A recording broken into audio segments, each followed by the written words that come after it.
예수님이 이 땅에서 공생의 사역을 사시면서 치유 사역을 행하셨는데, 치유 사역을 행했던 여러 병증들 중에 가장 많이 이 주님이 이 치유하셨던 병증이 무엇이었느냐 제가 말씀드렸느냐면 소경을 눈뜨게 했던 사건이다 그랬습니다. 무려 사복음서에 5번 이상 소경이 눈을 뜨는 사건을 기록하고 있는데, 이 소경이 눈을 뜨는 사건을 이렇게 반복해서 많은 분량을 할애해서 성경에 기록하고 있는 의도가 무엇인가? 그것은 하나님을 떠나 있는 모든 인생들에 대한 대표성으로 상징적으로 주님이 소경을 성경에 하나님의 복음을 전하는 도구로 주님이 쓰시고 있다는 거예요. 그래서 주님을 떠나 있는 모든 인생에 대해서 성경은 어떻게 제시하고 있느냐면 소경과 같다라는 겁니다. 성경에서 그러면 하나님을 떠나 있는 인생들이 마치 소경과 같다라고 하는 이 명제를 어떻게 주님이 풀어가시는가 말씀을 통해 확인해 보십시다. 두 구절의 말씀을 볼 텐데, 요한복음 1장 9절에서 11절까지 말씀을 보면 이렇게 나옵니다. 참빛 곧 세상에 와서 각 사람에게 비추는 빛이 있었나니 그가 세상에 계셨으며 세상은 그로 말미암아 지은 바 되었으되 세상이 그를 알지 못하고 자기 땅에 오매 자기 백성이 영접지 아니하였으나 그랬습니다. 또 한 구절은 요한복음 1장 3절인데요. 만물이 그로 말미암아 지은 바 되었으니 지은 것이 하나도 그가 없이는 된 것이 없느니라. 사도 요한은 요한복음에서 예수님을 어떤 분으로 처음부터 소개하고 있느냐면 만물을 창조하신 이가 누구냐? 예수 그리스도시다라고 밝히고 있습니다. 그래서 만물을 창조하신 그 주님이 사역하신 사역의 모습을 비유로 빛 가운데 계신 주님으로 표현하고 있어요. 그래서 만물을 창조하신 그 주님이 예수 그리스도이신데, 그 주님이 이 땅 가운데 하나님의 나라를 꽃피우게 할 그 중심부가 어디냐면 예루살렘이죠. 그래서 주님이 예루살렘에 성육신 하셔서 만물의 주인이신 주님이 메시아로 이 땅에 오셨음에도 불구하고 세상은 주님을 영접지 아니했다 그랬습니다. 자, 이 내용이 좀 전에 읽었던 요한복음 1장 그리고 요한복음 1장 3절까지의 내용인데, 세상이 어떻게 예수님을 영접지 아니했는가에 대한 내용이 오늘 우리가 계속 다루고 있는 요한복음 9장에 있는 내용이죠. 그래서 우리가 첫 시간에 쭉 우리가 다뤄왔는데 9장 24절부터 30절까지의 그 내용이 바로 주님을 영접지 아니했던 세상에 대한 내용을 수록하고 있죠. 자, 기억을 소환해 보시면 바리새인들은 나면서부터 소경되었던 그자가 자기들 앞에 눈을 뜨고 그 눈을 뜨면서 예수님에 대해서 어떤 분으로 소개하고 있는지 바리새인들은 들었습니다. 나면서부터 내가 눈을 뜨지 못한 맹인이었고 소경이었는데 예수님이 내게 눈에 침으로 진흙을 짓이겨서 그 눈에 바르고 실로암 못에 가서 씻게 하심으로 내가 눈을 떴다. 이 내용을 전했음에도 불구하고 바리새인들은 그 소경이 전하는 그 얘기를 전혀 믿으려 하지 않고 들으려 하지 않는다는 거예요.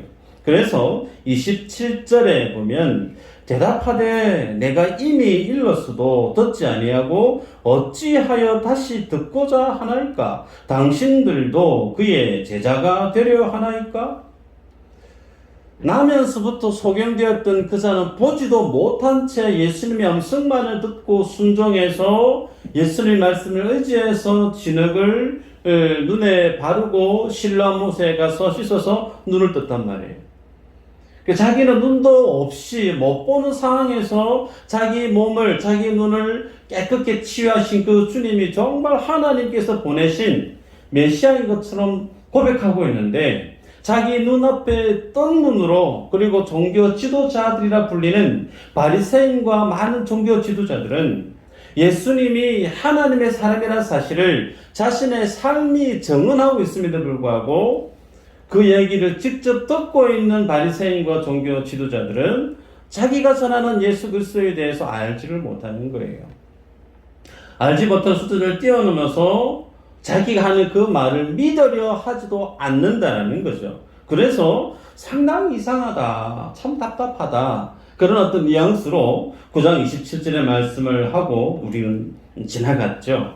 여러분, 이를 통해 우리가 알 수 있는 게 뭐냐면 세상 가운데 정말 소경이 누구냐라는 거예요. 앞을 보지 못하는 자들이 누구냐라는 것을 성경의 저자인 하나님이 들춰내고 있는 거죠. 그래서 예수님이 이 땅에 오셔서 메시아만이 할 수 있는 그 예수님의 사역을 마치 빛처럼 모든 사람들이 밝히 보고 정말 저분이 메시아구나 인정할 수밖에 없는 그 많은 표적들을 행하고 있음에도 불구하고 전혀 종교 지도자들과 바리새인과 서기관들은 예수님을 메시아로 전혀 알려하지 않고 도리어 그 예수님을 죄인으로 취급하고 있는 사실을 들춰냅니다. 소위 영안이 굳게 닫혀버린 그들, 비록 그들이 많이 배웠고 종교 지도자들의 위치에 있다 손치더라도 그들의 육안이 떨어져서 사리 분별을 할 수 있어도 불구하고 예수님이 그에게 찾아가서 구원을 주시고 믿음을 주시지 않는 이상 어떤 누구도 하나님이 어떤 분인지 메시아가 어떤 분인지 알 수 있는 능력이 전무한 존재, 그들이 곧 소경이라는 거예요. 우리들은 이제 다 압니다. 이 나무야서부터 소경이었던 이 사람은 자기 스스로 예수님이 어떤 분인지 찾아가서 주님, 내가 소경이니 내 눈을 뜨게 해주십시오. 자신의 삶을 아뢰을 수 있는 처지에 있지 아니했습니다. 예수님이 먼저 이 사람을 아셨고 이 사람이 구걸하고 있는 그 자리에 주님이 찾아가셨고 그에게 그의 눈을 뜨게 해주셨던 장본인이 본문에 있는 이 사람 아닙니까? 그래서 성경은 구원은 어떻게 해서 얻게 되어지는가? 하나님이 주시는 영생, 하나님이 주시는 그 생명은 어떤 사람이 받아 누리게 되어지는가? 바리새인처럼 많이 공부한 사람, 바리새인처럼 열심히 율법을 정말 생명처럼 여기고 하나님의 율법을 온 몸을 다 바쳐서 열심히 순종하려고 하는 그런 사람, 인간의 노력에 의해서 하나님의 구원이 주어지는 것이 아니라는 거예요. 구원은 전적으로 구원의 주인 되신 예수님이 그 인생에게 하시는 거예요. 가셔서 그의 눈을 뜨게 해주는 것처럼 그에게 하나님의 구원을 얻을 만한 믿음을 주실 때 비로소 인생들은 그 주님을 밝히 알고 구원에 이르는 하나님의 진리를 보게 되더라는 거죠. 여러분, 그래서 우리들은 그 하나님의 은혜가 내 속에 부음받아지지 않으면 우리는 어느 누구도 어떤 노력을 해도 예수님이 어떤 분인지 알 수가 없는 거예요. 주님이 우리 인생 가운데 구원이 무엇인지, 하나님의 나라가 무엇인지 보여주시는 것만큼만 우리가 볼 수 있는 거예요. 그래서 주님이 이 믿음의 비밀을 요한복음 3장 14절 15절에 이렇게 말씀합니다. 읽어드리면, 모세가 광야에서 뱀을 든 것 같이 인자도 들려야 하리니 이는 그를 믿는 자마다 영생을 얻게 하려 하심이니라. 이 말씀은 이스라엘 백성들이 광야를 40년 동안 헤매일 때 그들이 하나님 앞에 불순종했을 때 주님이 그들의 불순종 때문에 불뱀을 보내서 뱀에 물려 죽어가고 있는 그 상황 속에 주님이 모세로 하여금 못뱀을 만들게 하죠. 그 못뱀을 만들어서 세웠는데 그 못뱀을 보는 자마다 죽지 않고 산다. 예. 불뱀에 물려서 다 죽어가지만 못뱀을 보는 자는 살 수 있다라고 했던 그 사건처럼 주님이 마치 그 못뱀처럼 나무에 달리는 그 주님을 바라보고 믿는 자는 어떻게 해요? 영생을 얻는다라고 말씀합니다. 교통사고를 크게 당해보신 분들은 본인이 큰 사고를 당했던 그 도로에 다시금 핸들을 잡고 들어가기가 두려워하는 마음이 있습니다. 사고에 대한 트라우마 때문에 그렇죠.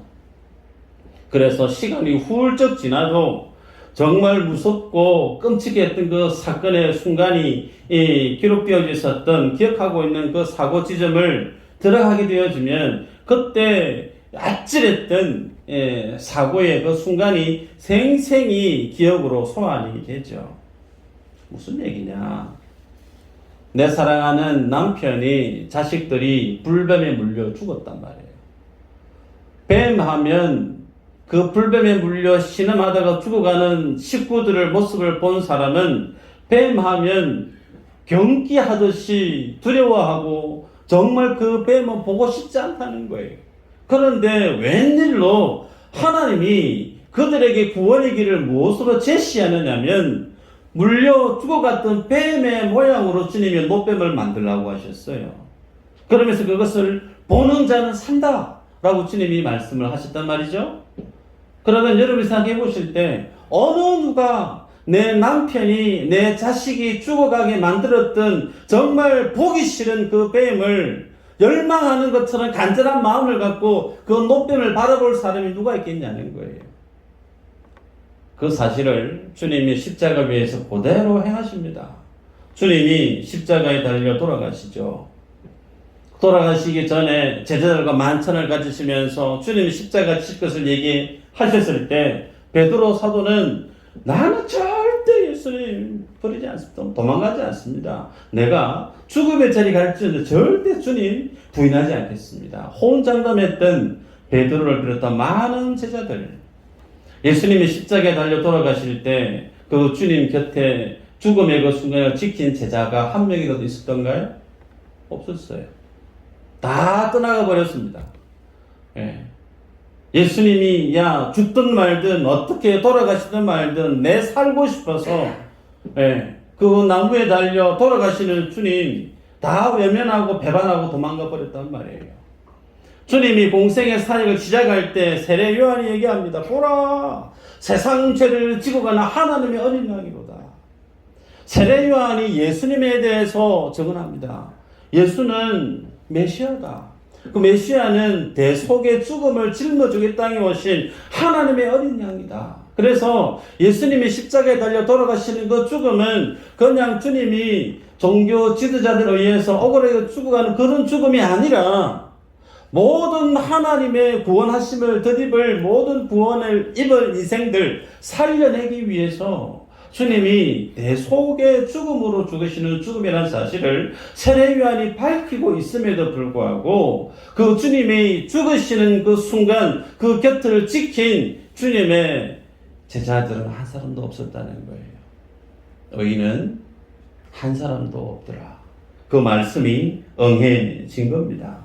그리고 나서 주님이 죽은 지 3일 만에 다시금 부활하셔서 뿔뿔이 흩어져 있는 제자들을 일일이 주님이 찾아가서 만나주시고 그들에게 상실을 되어져 버리고 꺾여져 버렸던 그들의 믿음을 주님이 하나하나 일으켜 세워서 온전한 믿음으로 구원 얻는 믿음으로 온전한 하나님의 복음을 맡은 사도로 주님이 한 사람 한 사람 다시금 일으켜 세우지 않았습니까?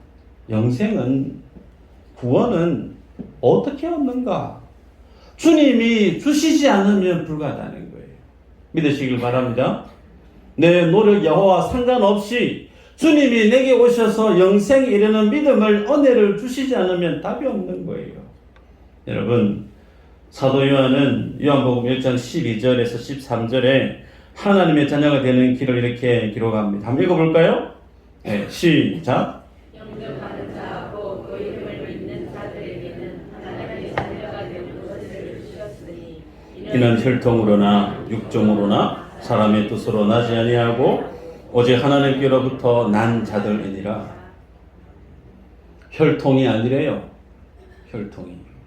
내 아버지가 목사라서 내 부모님이 교회 중직자라서 나도 구원 얻는 거 그거 아니라는 거예요.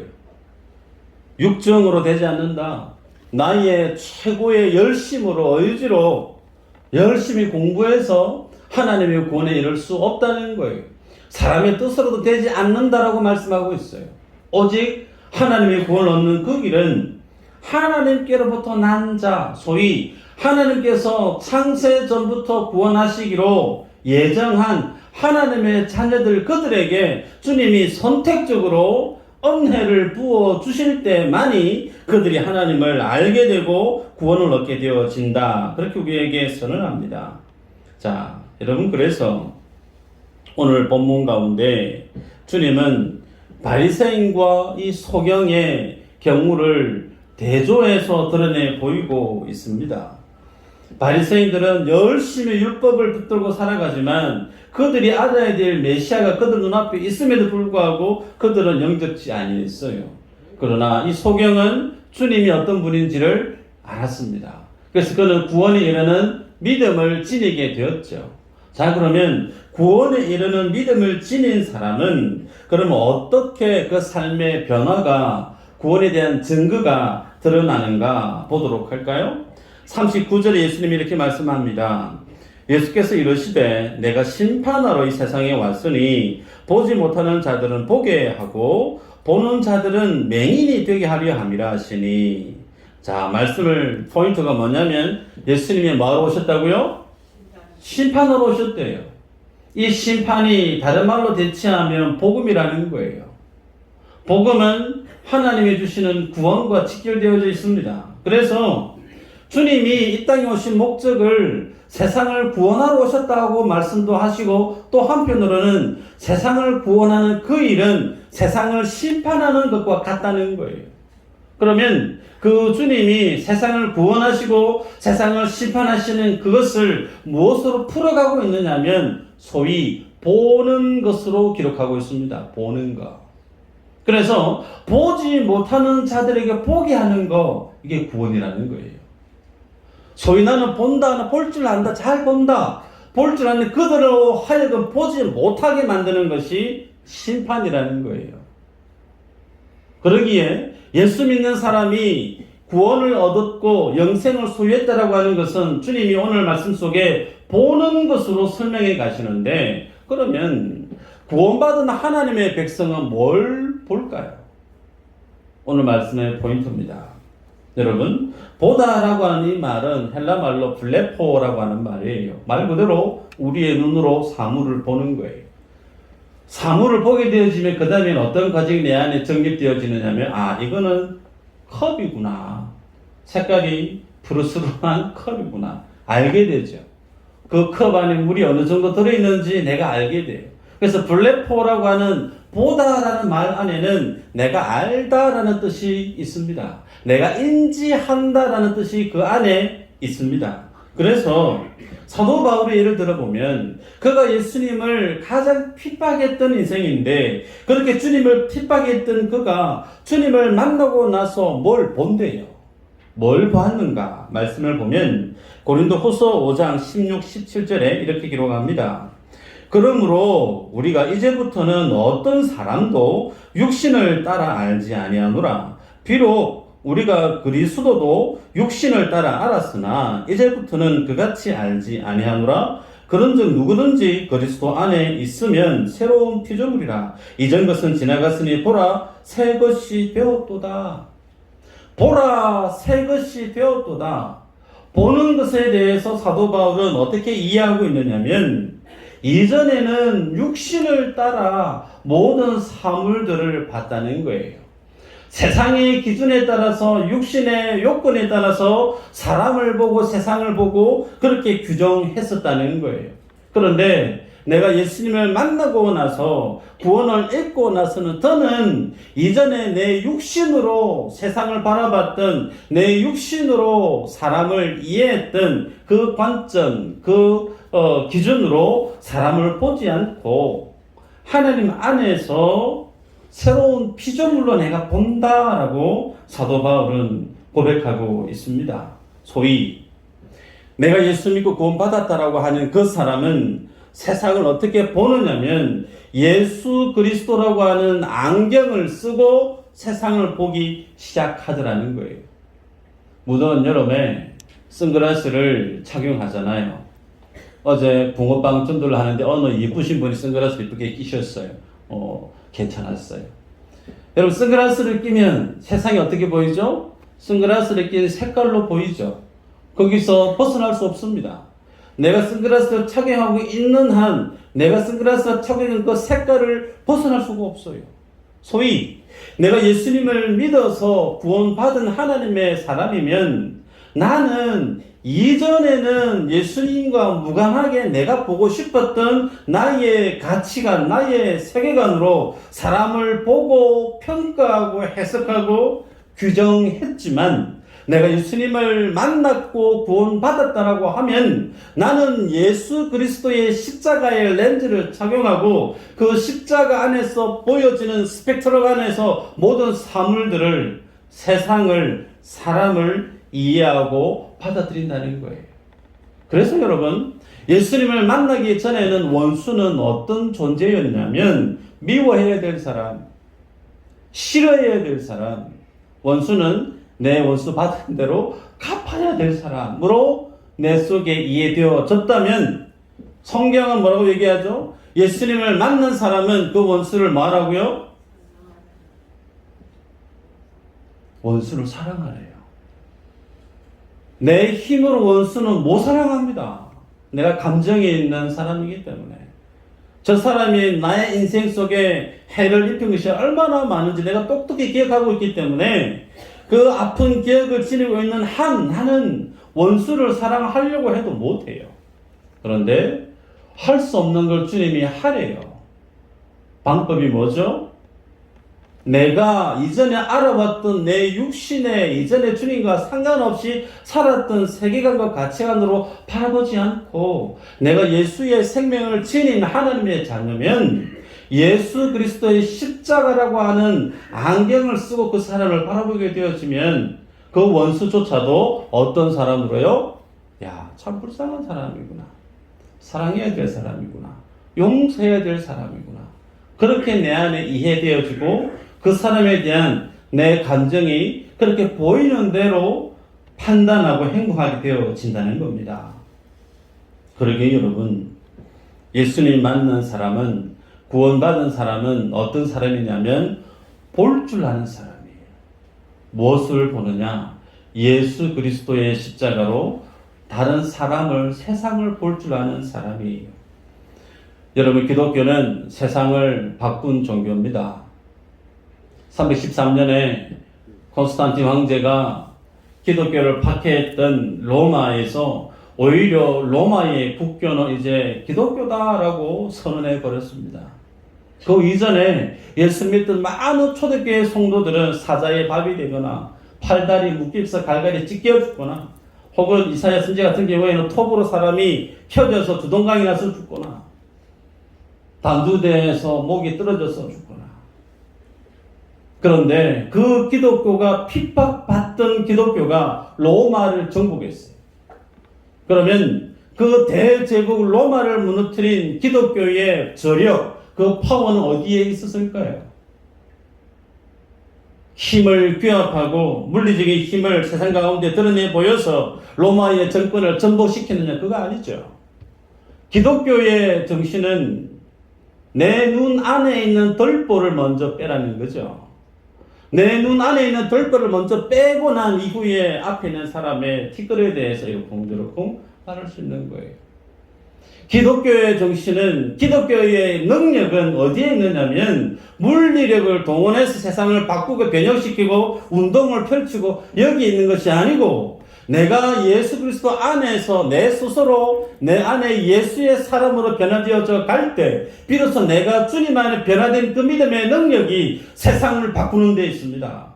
바로 우리는 세상을 바꾸려고 나아가서 뭔가를 하기 이전에 뭘 해야 될까요? 내가 주님 안에서 먼저 바뀌어져야 될 대상임을 인지하고 예수 그리스도의 눈으로 세상을 볼 줄 아는 예수님의 성경에 입각한 가치관과 세계관의 진리가 내 삶 속에 내재화되어져야 되는 거예요. 그래서 기독교는 쉼 없이 하나님의 진리 앞에서 자기 자신을 돌아보는 데 있습니다. 많은 한국 교회가 서울에 올라가서 작년에 기도해 주셨지만 잘못된 반기독교적인 법안을 두고 세상에 나아가서 기도하고 예배하고 있는 오늘입니다. 그 행위가 잘못되어졌느냐, 틀렸느냐? 아니에요. 맞습니다. 해도 됩니다. 잘못된 거 아니에요. 그것을 폄하고자 하는 마음 없습니다. 그러나 오늘 본문에 보면 바리새인들은 율법으로 그들의 구원을 이루려고 하고 있으나 오늘 말씀에 보면 나면서부터 속용된 이 사람은 하나님의 전적인 은혜에 붙들려 있는 거예요.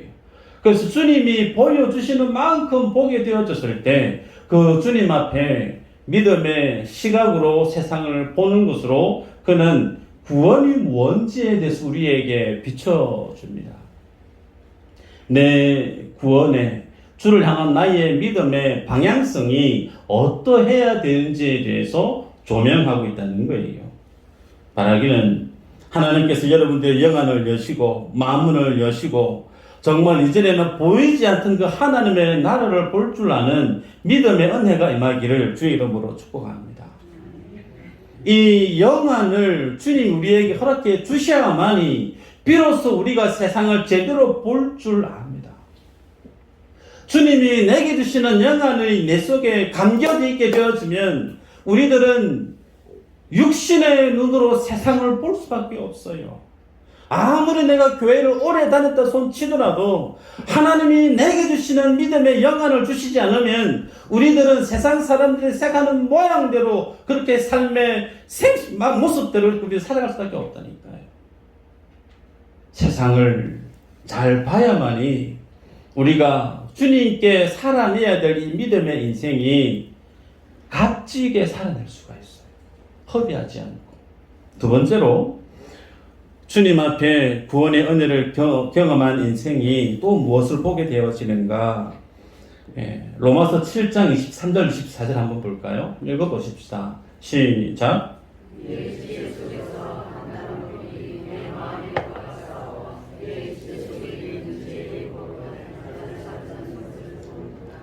오호라 나는 공고한 사람이로다. 이 사망의 몸에서 누가 나를 건져내랴. 유명한 말씀이죠. 사도 바울이 예수님을 가장 핍박했던 인물인데 주님이 그를 만나 주셔서 이방의 복음을 전하는 사도로 세웠습니다. 그 주님을 만나고 나서 젊은 날에 그가 주님을 만나서 이방의 선교사로 복음을 열심히 전했는데 그가 지금 로마서에서 이렇게 고백하는 거예요. 나는 정말 선을 해가고 싶거든. 선을 정말 해가고 싶은데 뒤돌아서 내 자신의 삶을 돌아보면 죄악밖에 한 게 없다. 그러면서 자기 자신의 삶을 사망의 몸이다 그렇게 평가하고 있습니다. 로마서는 그가 죽기 직전 57년도에 로마서를 기록했어요. 혹자는 바울이 64년에서 67년경에 순교를 당했을 것이다 그렇게 추정합니다. 그러니 사도 바울이 죽기 약 한 10년 전에 기록한 성경이 로마서예요. 여러분 그러면 그가 주님께로부터 콜링을 받고 열심히 이방에 복음을 전했던 그 젊은 날의 시간이 훌쩍 지나고 나서 그가 노년에 로마서를 기록했다는 거예요. 그 노년에 로마서를 기록하면서 그 안에 어떤 깊이 있는 고민이 있었느냐면 죄 문제라는 거죠. 예수님 앞에 내가 사도로 교회를 개척을 하고 많은 이적들을 행했던 귀하게 쓰임받은 사도임에도 불구하고 사도 바울 그 마음 안에 어떤 고민이 있었느냐면 나는 정말 선을 해가고 싶은데 돌아보면 숨기고 싶은 죄밖에 내가 없구나. 여러분 바울이 믿음이 연약해서 그런가요? 바울이 믿음의 훈련이 덜 받아서 그런가요? 아니에요. 여러분 바울이 이렇게 살았다라고 하면 여러분의 삶에 대해서 말해 뭐 하겠습니까? 바울도 그렇게 최선을 다해 앞에 있는 것을 찾기 위해서 생명대 살았던 그가 고백하는 것이 나는 사망의 몸을 짊어지고 사는 죄악 덩어리다. 그렇게 자기의 삶을 평가하고 있다면 오늘 내 인생을 주님 앞에 적나라하게 고백하면 말해 뭐 하겠냐는 거예요. 성경이 우리에 대해서 어떻게 증언하고 있는가? 아무리 내가 예수님을 믿고 교회 안에서 중직자의 삶을 산다 손 치더라도 내 안에 끊어낼 수 없는 게 뭐가 있다는 거예요? 죄가 있다는 겁니다. 그 죄 문제에서 영원토록 주님 앞에 서기까지 우리들은 벗어날 수 없는 인생이라는 거예요. 여러분, 우리 교단은 인생을 사람이 어떻게 구성되어지느냐에 대해서 이분술로 설명합니다. 육으로 조성되어져 있고 영으로 조성되어져 있어요. 그러면 주님을 우리가 만나서 믿고 구원을 얻을 때 우리는 영혼이 구원받고 또 육도 구원받고 어떻게 구원 우리에게 적용되어지는가, 여기에 대해서 의외로 많은 분들이 잘 몰라요. 시간이 없어서 이 내용은 다음 시간에 다루겠지만 중요한 말씀을 나누고 말씀을 맺고자 합니다. 로마서 8장 9절에서 11절의 말씀인데요. 제가 읽어드립니다. 만일 너희 속에 하나님의 영이 거하시면 너희가 육신에 있지 아니하고 영에 있나니 누구든지 그리스도의 영이 없으면 그리스도의 사람이 아니라. 10절인데요. 또 그리스도께서 너희 안에 계시면 몸은 죄로 말미암아 죽은 것이나. 몸은 죄로 말미암아 어떤 것이라고요? 죽을 것이 아니고 죽었대요. 여러분 기억하시길 바라고. 영은 너희로 말미암아 살아있는 것이니라. 예수를 죽은 자 가운데서 살리신 이의 영이 너희 안에 거하시면 그리스도 예수를 죽은 자 가운데서 살리신 이가 너희 안에 거하시는 그의 영으로 말미암아 너희 죽을 몸도, 어떤 몸이라고요? 죽을 몸도 살리시리라. 여러분, 성경은 예수님을 믿게 되어지면 우리가 구원을 얻는데, 이 구원은 어떤 구원인가? 예수님을 믿음으로 내 영혼이 구원받는 거예요.